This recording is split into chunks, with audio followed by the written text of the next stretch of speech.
Well, nearly 3 years ago, the Attorney General commenced the prosecution of Menzgold CEO Nana Mensah. He is accused of defrauding thousands of customers of millions of cedis through his gold dealership firm, Menzgold. Not even a single witness has testified in the case, and there's been more than 20 court adjournments. In today's edition of Total Recall, we tell you the story of how some customers who are bearing the brunt of Menzgold crisis, one of them got injured while protesting in demand of his 100,000 cedis investment. His injury has rendered him visually impaired as he remains in dire need of money. Joseph Akable tells that story.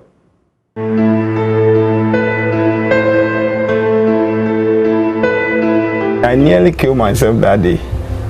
I nearly killed myself. Even the day I went to Menzgold, I heard it on radio, but I could say it's not true. So I myself went to their head office at Jolu.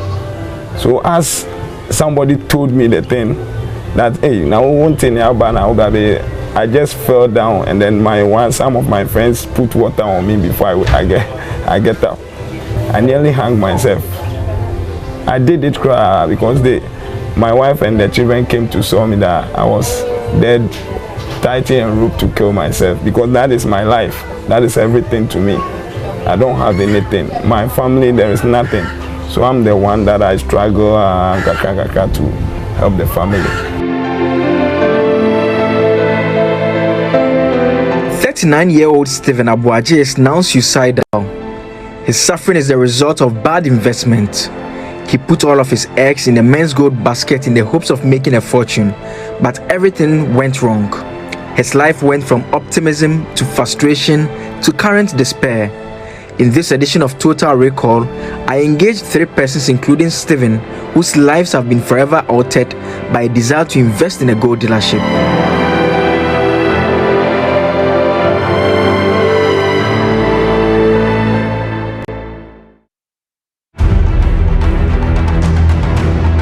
Menzgold was an investment that was too good to be true. Investors were assured of 7 to 10% monthly returns of investments. So people invested with their life saving and even secured loans and invested in the Menzgold business. Investors were ready and willing to defend their investment company, but they later changed into protesters desperate for their money.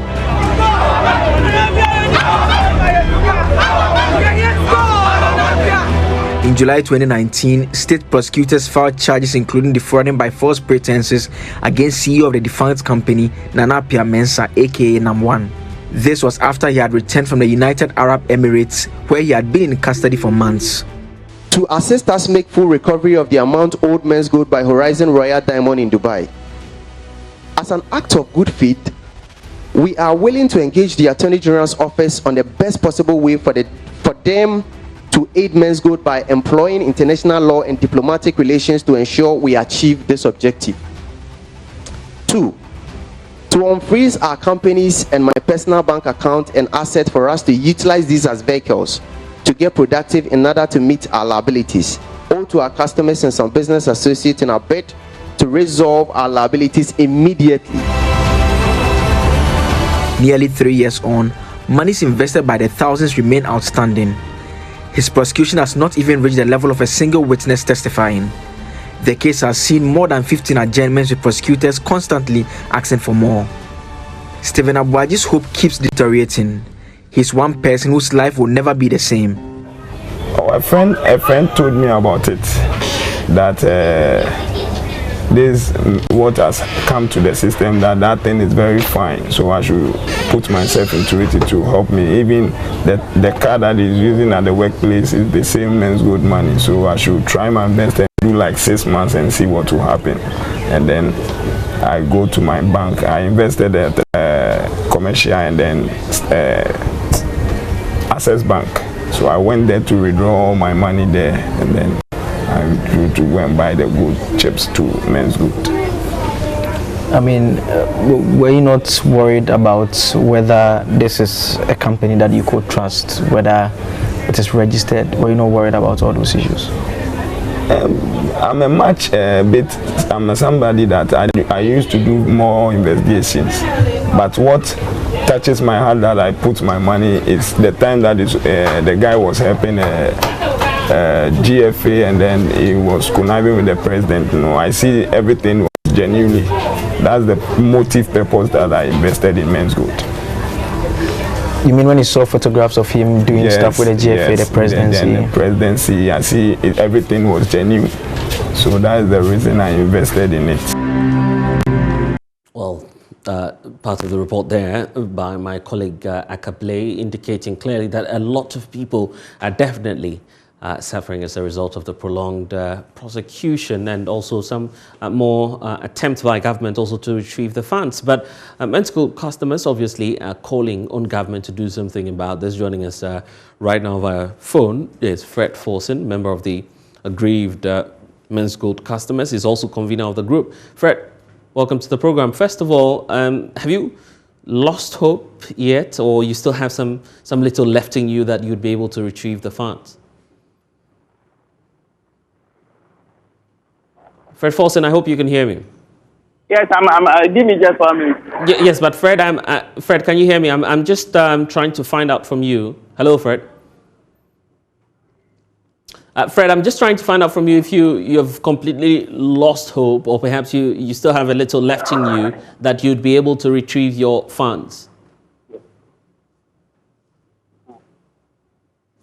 Yes, blessed, come again. Yes, I'm just asking if you have completely lost hope that, you'll be able to get your funds, or you still have a little left in you that, yes, if, some more efforts are put in place, you'd be able to get the funds. No, I don't know if I get it correctly, that whether we'll be able to get our funds. Yes, whether you have hope that you'd be able to get the funds, yes. Yes, we do have that hope. But when this whole thing happened in 2018, a certain narrative was put down the state of Ghanaians, even though it was porous, and people bought into it and said, government attitude towards the Menzgold victims is the type that I describe as I don't care. They went into a wrong investment and all that. But when you look at the law, when you look at our practice, and even government-owned policies, you realize that it appears to be a deliberate thing, and there appears to be an unholy intercourse between the government and number one. And so whatever they are doing is just to deprive the customers of their money.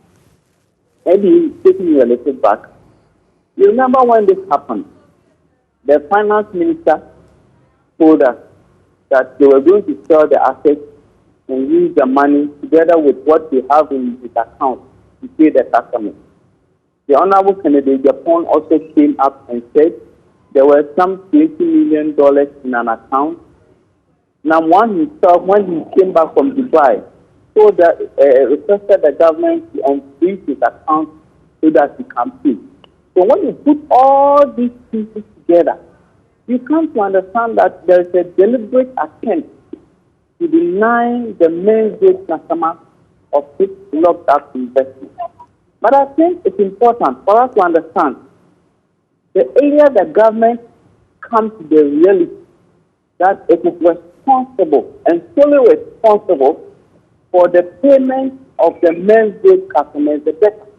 Because let me tell you, the government fell into the trap on 12 September 2018 when, through its agent, the Security and Exchange Commission went to the premises of Menzgold or whatever, issued a letter to collapse the company, and there in 2019 January went to the court to take over the assets of the company.